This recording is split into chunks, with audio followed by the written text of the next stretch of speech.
Now, US has more than 150 good universities, and it can be very confusing as to which schools you should shortlist at the time of applying. To make your job easy, today I'm going to give you a curated list of roughly 40 to 45 universities that I feel every Indian should apply to. And my criteria for this is simple. As Indians, we care about two things. First of all, we want to maximize our chances of admissions, right? We want to get maximum number of admits possible across ambitious, moderate, and safe schools. And secondly, we want schools where we can get good jobs afterwards. So employability. So the list that I'm sharing with you is created keeping these two things in mind. That is Indian friendliness, and second is the employability. First, let's look at the Indian friendly list.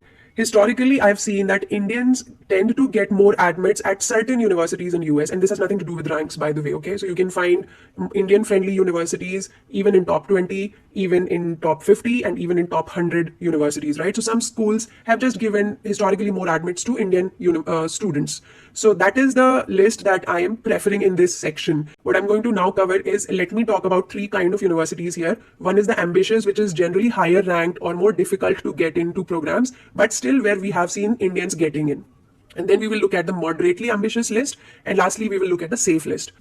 So let us first look at the ambitious or top program. Now here I'm picking the ambitious program admits to more easily as compared to some other programs. For example, when I talk about Princeton and Yale, I have seen very few Indian admits, especially in the engineering category. So that is why I do not consider Princeton, Yale as the Indian friendly schools. So the list here that I have is where I have seen more number of admits among Indians. And this includes some very prestigious names like Harvard, UIUC, Georgia Tech, University of California, Berkeley, CMU, Cornell, Columbia, UCLA. Now, Columbia, I've seen a lot of people getting into. So this is one of the friendliest Ivy League schools that you can consider if you're chasing prestige and ranking.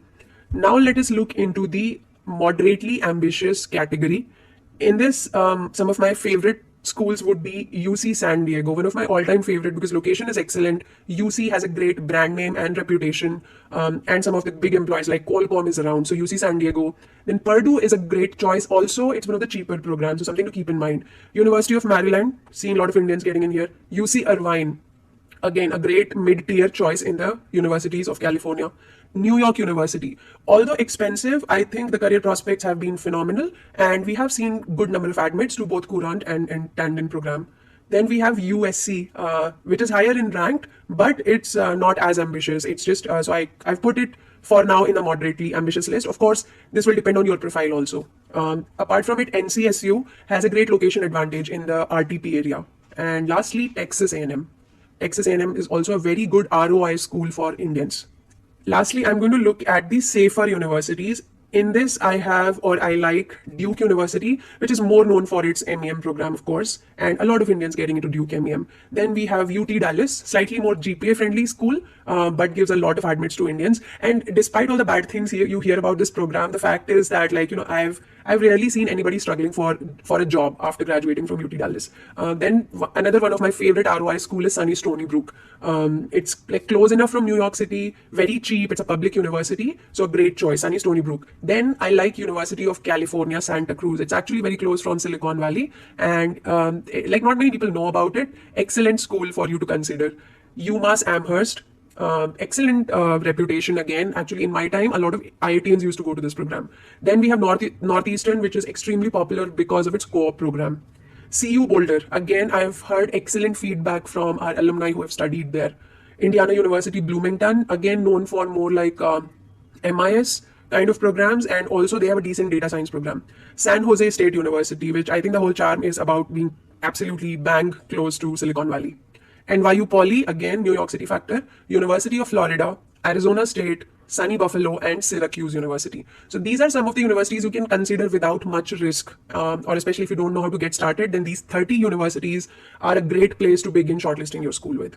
So these were the Indian-friendly universities. Now, let's say your profile is even weaker than this, or you don't even think that you can apply to some of these programs and you want to add some more safer universities to your list. So as we go down the rank, what I like to do is I now look at the employability factor, because we are already compromising on the rank. I don't want to compromise on the employability. So now I want to look at the schools where even though rank might be low, but career prospects are still pretty decent, right? So how do we pick these schools? It's simple. We are going to look at the universities around major cities in US like New York, San Francisco, Boston, etc. Why are we doing this? I think location plays a very important role. Why? Because a lot of employers are situated around these cities, and sometimes some of those employers don't like to travel far or go to farther schools. So what they do is they just recruit freshers from these local universities. So even though this university is ranked lower, but they are still going to attract these employers in that area, which makes it as an excellent choice for people who are more job centric, right? So in this category, I'm going to look at major cities like, let's first look into New York. Apart from NYU, Columbia, and sunny Stony Brook that I've already talked about, you can also look at Rutgers, which is, by the way, a pretty good ranked school in New Jersey, but at a drivable distance from New York. You can look at Stevens Institute of Technology, NJIT, and NYIT, New York Institute of Technology, right? Also, remember that Cornell has some of or offers some of its programs in the New York campus, so don't forget to check them out. So look at any school which is closer to drivable distance from New York City, because that is where a lot of recruitment will happen. Okay, let's look next at the Silicon Valley. Now, of course, there is Stanford, UC Berkeley, UC Santa Cruz, and San Jose State universities, which we have already covered here. Now, remember that San Jose State University is pretty low ranked school, but it's extremely and quite popular among international applicants just for this very reason that it's very close to the center of Silicon Valley. And as a result, a lot of employers around like Cisco, etc., recruit big time from San Jose State University. Now, apart from those schools, if you are focusing on Silicon Valley, you can look at CMU, which has some programs in its Silicon Valley campus, like software engineering program, I think. Then there is Santa Clara University, San Francisco University, and few campuses of California state universities, including East Bay and Monterey Bay. So you can look at these programs if you want to add some more programs to your list, especially the safer ones.